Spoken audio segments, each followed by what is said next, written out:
Thank you, Matt, and thank you, Congress.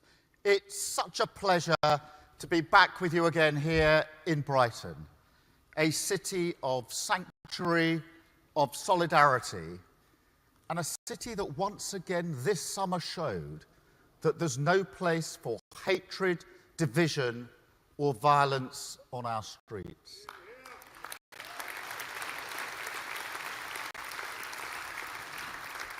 A city that I'm delighted to say now has a Labour council once again. And a city that's joined by a string of Labour MPs across Sussex from Worthing to Hastings.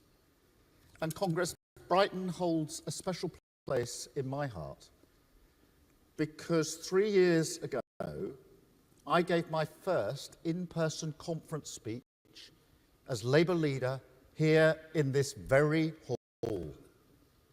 I said that our party had to change if we were to win a general election. And Congress, we did. And thank you all for the part that you played in that.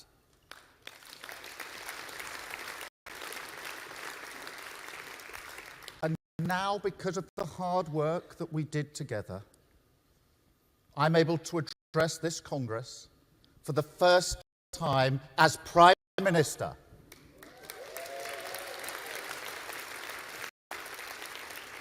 The first time, I think I'm right in saying, that a Prime Minister has come here for 15 years, since 2009. 2009, and Paul, that's a year you will remember well. It's the last time Everton got through to a cup final. Although I actually think you lost 2-0 to one of the lesser London teams. So the one promise I can make today is that prime ministerial visits were a bit more frequent, perhaps, than Everton Cup finals. Because in all seriousness, I sat on the opposition benches and took many a lecture from the Tories, telling the world what working people do or don't want. And you know that every single one of them was delivered without the common decency of coming here and showing some respect to the people who fight for the living standards of working people every single day. And that era is now over, Congress.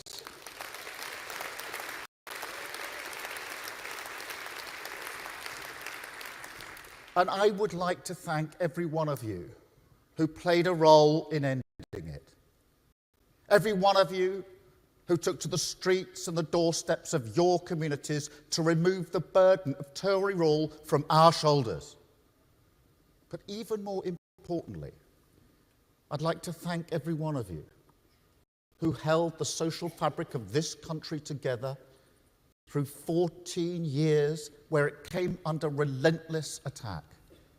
The cleaners, the carers, the nurses, physios, shop workers, drivers, builders, cooks, posties, farmers, retailers, warehouse workers, technicians, teachers and teaching assistants, I could go on. The working people who got us through the pandemic and so much more.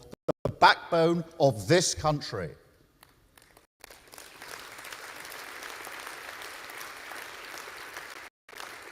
Because Congress, the chance we now have, the opportunity to rebuild Britain, that hope is here because of those efforts. So thank you all for everything you do and have done for our country. But now, the job of rebuilding begins. And I have to level with you. As I did on the streets in Downing Street just over 2 months ago, this will take a while. It will be hard. But just as we had to do the hard graft of change in our party, now we have to roll up our sleeves and change our country. And Congress, the light of a fairer Britain, a more prosperous, secure and dynamic country is at the end of the tunnel. That doesn't mean that it's easy to get there. The Tories knew it would be like this. That's why they called the election early. And we saw, as I'm sure you all did, just how ruthlessly they were prepared to salt the earth of Britain's future, serving themselves to the bitter end. And that's why we were so clear and specific about the first steps in our election campaign. We didn't want to go further because we knew there would be new problems, unknown problems, when we finally saw the books. And with trust in politics so low, I had to be honest with the British public when I was standing in the full sunlight of democracy. I owed it to them to promise only what we knew we could deliver. And yet, Congress, even in our worst fears, we didn't think it would be this bad. The pollution in our rivers, the overcrowding in our prisons, so much of our crumbling public realm, universities, councils, the care system, all even worse than we expected. Millions of pounds wasted disgracefully on a Rwanda scheme that they knew would never work. Politics reduced to an expensive, divisive, noisy performance. A game to be played, not the force that can fundamentally change the lives of those that we represent. And Congress, the bill for that performance is now in. And I'm afraid if we don't take action, it's a cheque that will bounce. Britain left with a social black hole and a financial one. £22 billion this year alone. Concealed not just from us, not just from you and working people, but even from the Office of Budget Responsibility, the watchdog that is there precisely to protect working people. Now, no one in this room wants to hear such a gloomy forecast. I get that. I don't want to be saying it either. It's not how any government would want to begin its work. Yet, given what happened with Liz Truss, given that, unlike 14 years ago, borrowing costs are high and the risk of inflation is real, I owe working people the respect of economic stability, a responsibility not to be reckless with their money. That is the mandate we have won. And we will deliver this by fixing the foundations of our country, taking those first steps towards the long-term change that we need. That is how this government will return wealth creation to Britain, to the service of working people. Because Congress, make no mistake, that is the opportunity here. This is not a project that we're content to achieve a good few Labour things and leave the broader economic settlement untouched. No, the crisis we've inherited means we must go deep into the marrow of our institutions, rewrite the rules of our economy, fix the foundations so we can build a new home. A country where growth not only comes from the enterprise of working people, but where growth serves the interests of working people. Living standards rising, not just because we're redistributing from prosperous parts of the country, but because we're growing the economy in every community. That is our mission. Who is growth for? Who does it serve? The right answer, the Labour answer, the British answer must be working people, and that is the change that we stand for.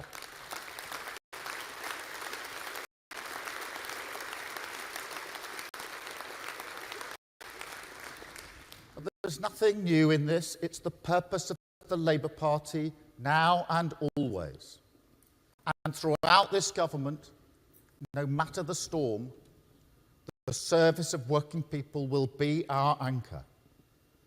our still point in a turning world, the people we hold in our mind's eye as we face up to the daunting challenge of our inheritance and secure our mission on growth. That's why we've already reformed the remit of the Low Pay Commission to take account of the cost of living and deliver a real living wage. It's why we've launched a new National Wealth Fund to invest in the critical infrastructure our industries need and drive growth into every community. It's why we've unlocked solar and onshore wind, started bringing rail back into public ownership, committed to a proper industrial strategy, switched on great British energy, and begun, in partnership with you and business, the biggest levelling up of workers' rights in a generation.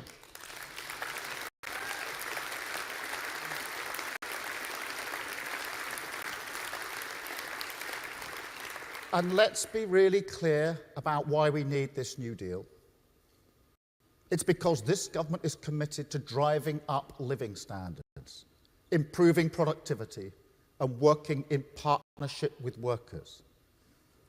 And Congress, as part of that new deal, let me again be crystal clear. We will repeal the 2016 Trade Union Act, get rid of minimum service level legislation, end the cheap and vindictive attacks on this movement, and turn the page on politics as 90 once and for all.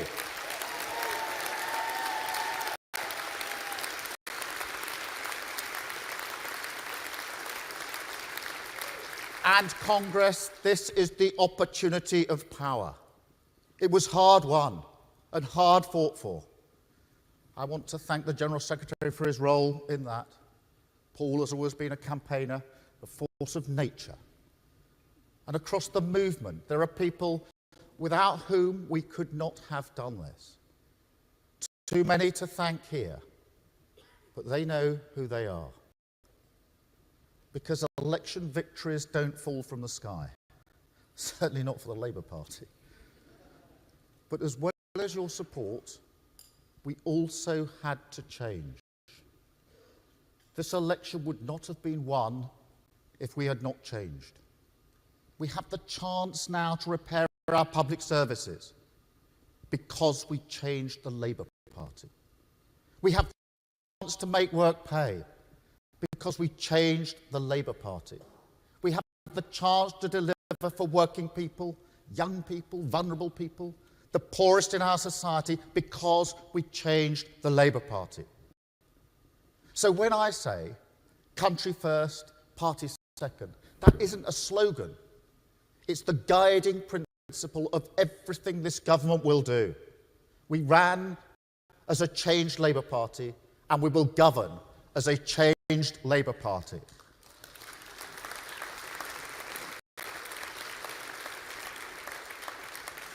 And so I make no apologies for any of the decisions we've had to take to begin the work of change. And no apologies to those still stuck in the 1980s who believe that unions and business can only stand at odds, leaving working people stuck in the middle, who cannot see that this country needs a new path on growth. People who describe policies that give working people more security, more protection, more power and dignity at work, or even the fundamentals of industrial strategy, which is common across the world, as anti-growth. Let me tell you what is anti-growth. An economy where real wages stagnated for 15 years. That's anti-growth. An economy where productivity keeps on flatlining. That's anti-growth. An economy where the state of our public services prevents people going to work because they're ill. That's anti-growth. And so I won't take lectures from the Tories or others who complain every time this government tries to undo the damage that they have done, clinging desperately to the failed model of the past. And nor will I take seriously the complaints of people who had their time faced with the same difficult problems, chose to run away from the responsibility of fixing them. A party that allowed the politics of easy answers and distraction to become their comfort zone, rather than face the responsibility and reality of government. That has changed. Let me tell you, I see the nurses, the teaching assistants, the carers who can't afford to get their boiler fixed or buy their kids a new school uniform. I see them. I see the public sector demoralised, burnt out in some places, gripped by a recruitment and retention crisis that holds back your ability to do what we all believe in, the service of working people. I see all that. And so I can guarantee this is not and never will be a government that will sit around the table with you and tell you that black is white. But I do have to make clear, from a place of respect, that this government will not risk its mandate for economic stability under any circumstances. And with tough decisions on the horizon, pay will inevitably be shaped by that. I owe you that candour. And I'll tell you why. It's because, as was so painfully exposed by the last government, when you lose control of the economy, it's working people who pay the price. I'll never let that happen under a Labour government.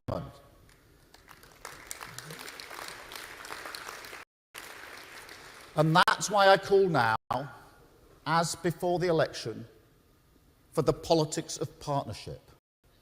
With us in government, with business, and most importantly of all, with working people. Now that sounds very straightforward and attractive, but I'll tell you this, it's much more difficult. Alongside collaboration, it also requires compromise. It demands that we work through our disagreements and with those who have a different perspective. Partnership is a more difficult way of doing politics. I don't deny that. I know there's a clarity in the old ways, the zero-sum ways. Business versus worker, management versus union, public versus private, pick your side, to the victor the spoils. Nonetheless, I say to everyone now, and I think many of you already know this, that kind of politics is not what the British people want. When I say to them that our policies will be pro-business and pro-worker, they don't look at me as if I'm deluded. No, they see that as the most ordinary, sensible thing in the world. I know there will always be disputes. Of course there will. But in all seriousness, there is a mood of change in the business world, a growing understanding of the importance of good work and the shared self-interest that comes from treating the workforce with respect and dignity, the productivity gain of fairness. And Congress, that is an opportunity to be grasped. Business leaders are not knocking on my door saying they want to rip up employee rights. They don't tell me the problems they face will be solved by coming for the trade unions. They want fair taxes, high skills, and the long-term ability to invest. And that chimes precisely with what trade unions up and down the country tell me they also want. Working people want good companies to make profits, attract investment, and create good jobs. And Congress, in a way, that is why the Tory argument on trade unions no longer finds the same audience. The British people are not interested in those tired old tropes. This isn't the 1980s. The mood is for partnership, and not just on pay, on everything, to turn around our NHS, give our children the start in life that they deserve, make our public services fit for the future, unlock the potential of our clean energy. We have to treat this as an opportunity to come together. We're in power now. This is our chance, Congress. Common cause of national renewal. And so as we rewrite those rules of our economy, as we drag this country back to the service of working people, this is a chance that must be taken. Because rules written in the ink of partnership will be more durable and long-lasting, whoever is in power. So it's time to turn the page. Business and unions, the private and public sector, united by a common cause to rebuild our public services and grow our economy in a new way. Higher growth, higher wages, higher productivity, the shared purpose of partnership, the path through the mess the Tories made, and onwards to national renewal. That is the road we are on, Congress, and we won't turn away from it.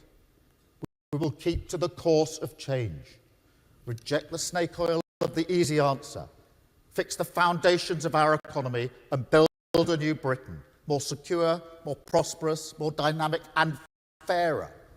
Wealth created in every community, a country renewed and returned, calmly but with confidence, to the service of working people. Thank you, Congress. Thank you.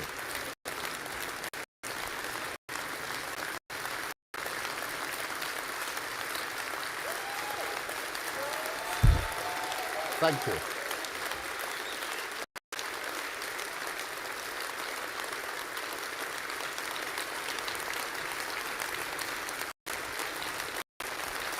Thank you, Congress.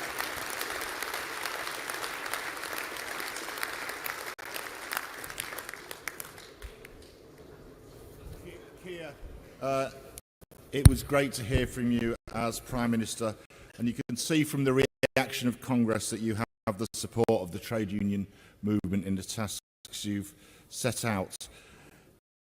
Congress, as I indicated earlier, the Prime Minister has agreed to take questions, and we will be taking questions in batches of 3, and I invite Paul Novak to introduce our first questions. Thanks, President, and thanks to the Prime Minister, not only for his address, but agreeing to take questions as well. We are going to take 6 questions from the conference floor, and I'll take those questions in batches of 3. So our first question from this side of the room comes from Julia, a social care worker from the Northwest and a member of Unison. Julia. Thank you. Thank you, President. Thank you, Congress. Thank you, Prime Minister. Welcome to our town. Thank you. This is the first question of the day. Unison is usually supportive for Labour commitment to National Care Service and fair pay agreement for care workers. Social care has suffered terribly for the past 14 years under the Tory. And tackling it, the crisis begins with the workforce. We know very well that far-reaching reform cannot happen overnight. But can the Prime Minister reassess Labour long-term commitment to a national care service and getting a fair agreement up and running a bit quicker? Because care worker and support worker, they are suffering up and down the country, including in this room. Thank you. Thank you.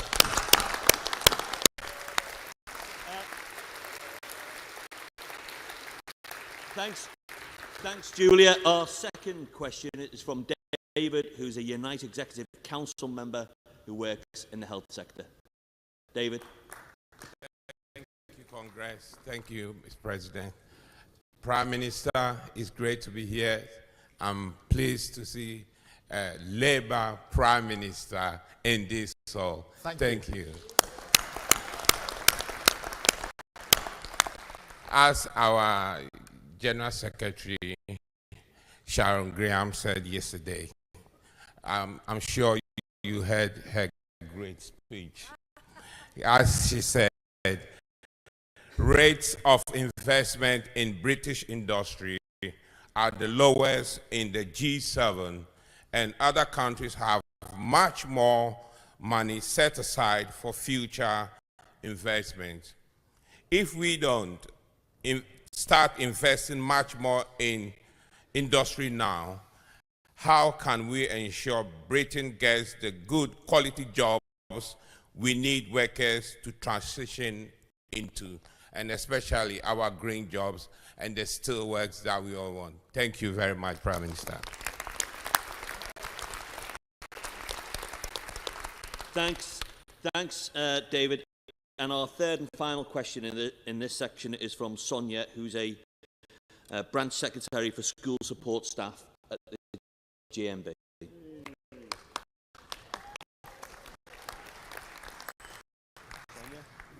Thank you, Chair. Thank you, Congress, and welcome, Keir. Thank you. Labour's commitment to reinstate the school support staff negotiating body is incredibly welcome. We'd like to know, does the government agree it's time to recognise the pivotal role played by school support staff and end the scandal of term time only contracts?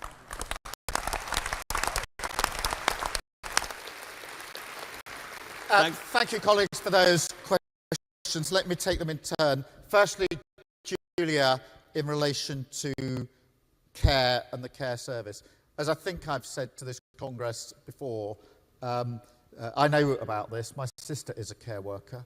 I know just how difficult it is, how fragile the working conditions are, and it's hugely important that we make that commitment, as we have done and as we do, to a national care service. That is one of the absolute objectives of this government, to create that national care service, and it does, of course, start with the staff. It doesn't end with the staff, but it starts with the staff, because you will know across your unions, across your members, just how fractured the working conditions are, and that's the reason, amongst others, that so many leave care to go and work in other sectors, because they want a framework that is better for them. So it starts with the staff, and the Fair Pay Agreement, it will be the first of its kind that we will be bringing through, and we've deliberately chosen the care sector because we think it's the sector that most needs it. So that's the foundational stone, if you like, of the National Care Service.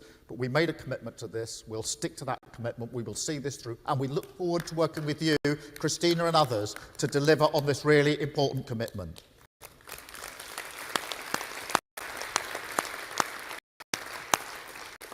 David, on investment, you hit the nail on the head in one of the major failings of the last 14 years, which is we haven't had enough investment into this country, to our economy, to the businesses in which your members work, and this matters hugely. Whenever I ask investors why they haven't put the money into the United Kingdom in recent years, they tell me it's because of the chaos of the last 14 years, particularly the recent years, with chopping and changing Prime Ministers, Chancellors' strategies. That is not to create the conditions for investment. The way to create the conditions for investment is economic stability, real clarity and strategy about where we're going as a government, whether it's on Clean Power 2030 or other strategic decisions, so we can get that investment in, make sure that we get the growth that we need, and growth in every part of the country.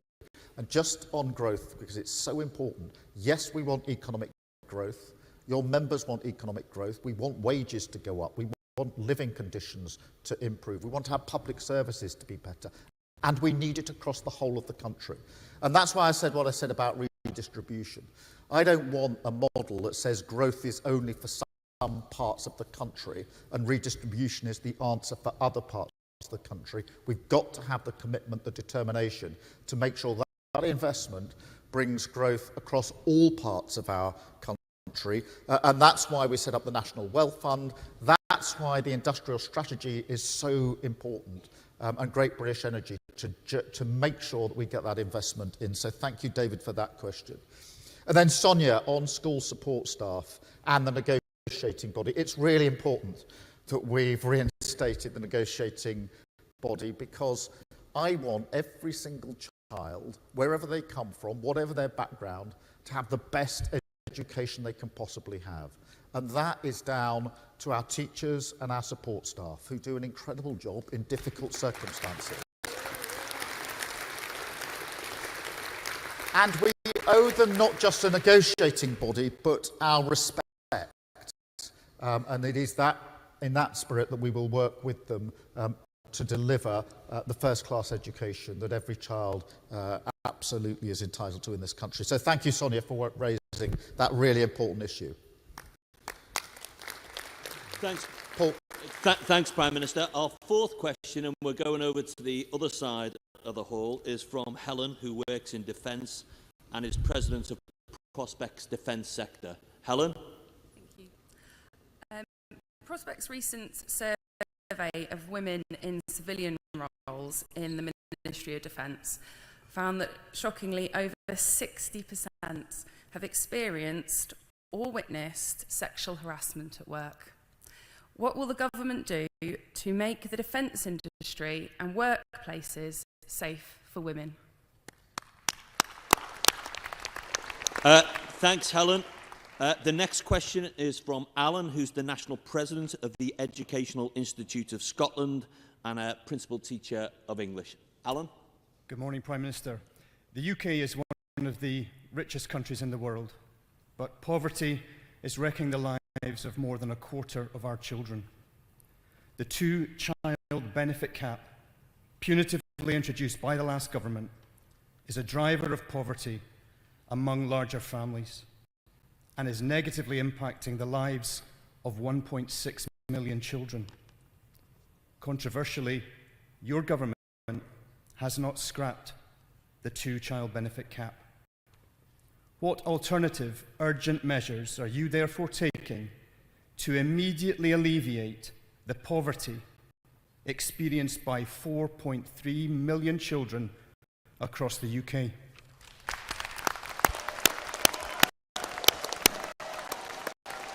Oh, okay. Thanks, Alan. And our sixth and final question is from Jane, who's a retail worker from North Wales and who's also President of USDOR. Thanks for that, Paul. Morning, Prime Minister. I work in retail, and increasing levels of violence, threats and abuse are a massive concern for me and for my colleagues.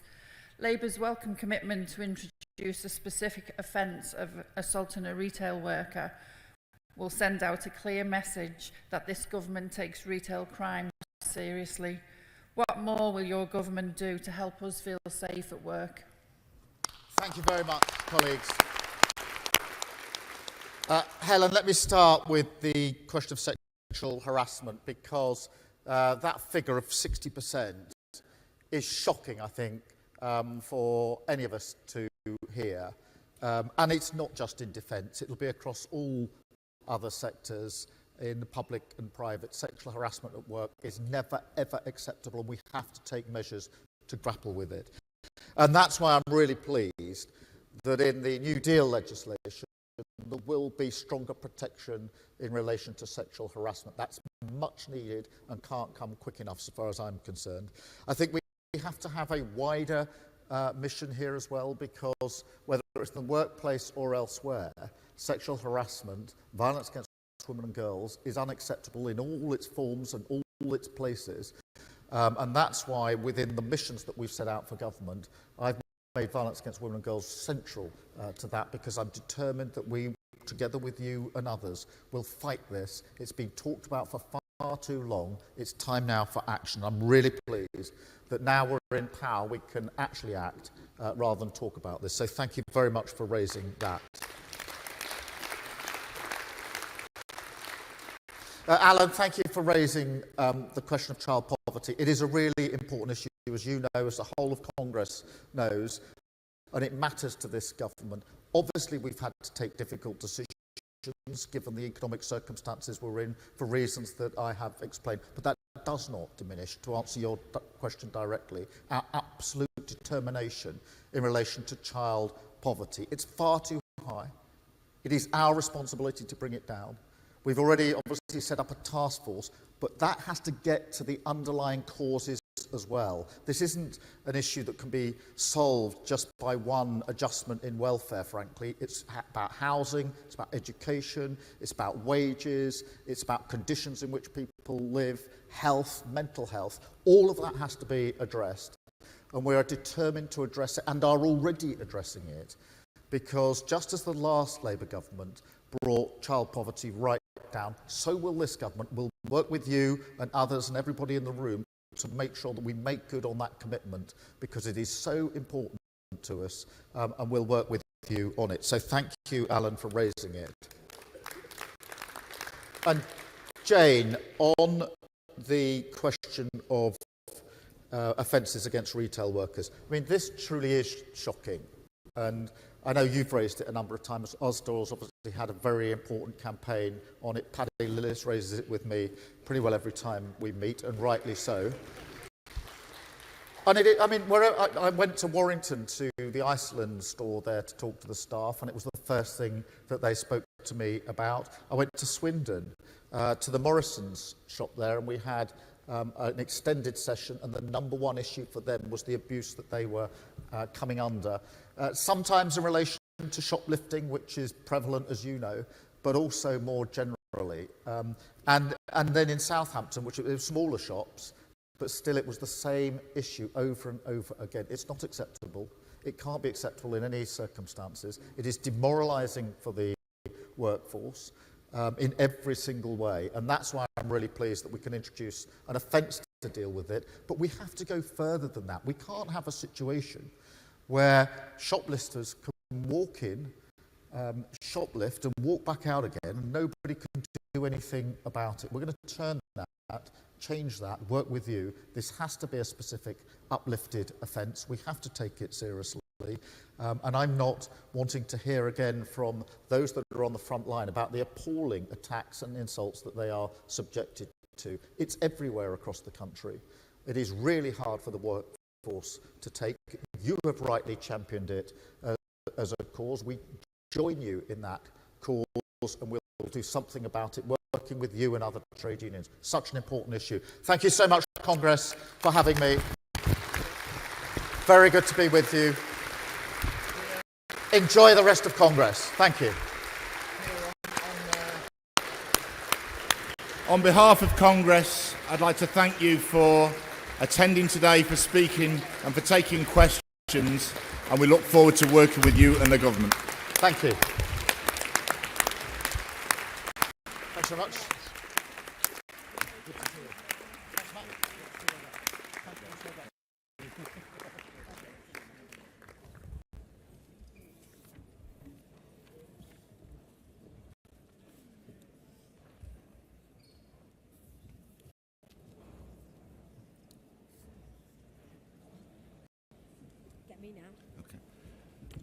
There's a big